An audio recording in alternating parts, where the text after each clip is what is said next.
میرے دوستو، اس دنیا کے اندر رہتے ہوئے ہر بندہ پریشانیوں میں، الجھنوں میں، مصیبتوں میں گرا ہوا ہے۔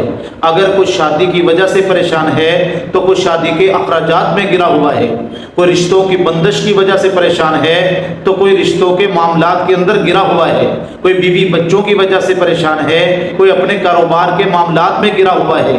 میرے دوستو، کوئی ایسے بیمار ہیں، ان کو ایسی مہلک بیماریوں نے گھیر رکھا ہے کہ وہ بیماریاں جانے کا نام نہیں لے رہی۔ بڑے بڑے علاج بھی کروا چکا ہے، بڑے بڑے وظائف بھی کر چکا ہے، لیکن وہ بیماریاں گھر سے ختم ہونے کا نام نہیں لے رہی۔ میرے دوستو، ان تمام پریشانیوں کے حل کے لیے، ان مصیبتوں کے حل کے لیے میں آپ کو ایک صلاۃ الحاجت کا وظیفہ بتلاؤں گا۔ اگر آپ اس وظیفے کو پابندی کے ساتھ کر لیں، انشاءاللہ تعالی اللہ تبارک و تعالی آپ کی تمام الجھنیں بھی ختم کر دیں گے اور آپ کی تمام پریشانیاں بھی دور فرما دیں گے۔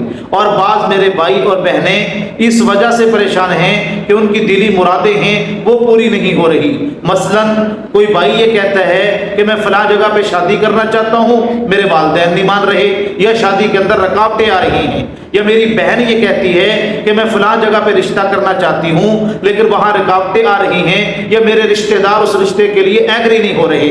تو ان تمام مسائل کے حل کے لیے یہ صلاۃ الحاجت کا عمل بہترین عمل ہے۔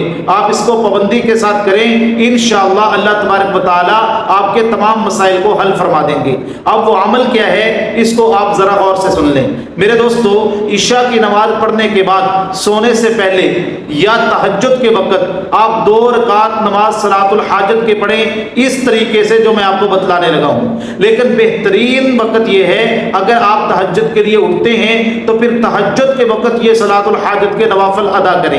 تو 2 رکعت نماز صلاۃ الحاجت کی آپ نے نیت کرنی ہے، چاہے آپ تہجد کے وقت پڑھ لیں، چاہے آپ عشاء کی نماز کے بعد سونے سے پہلے پڑھ لیں۔ اور پڑھنے کس طریقے سے ہیں اس کو ذرا سماعت فرما لیں۔ 2 رکعت نماز صلاۃ الحاجت کی آپ نے نیت کرنی ہے۔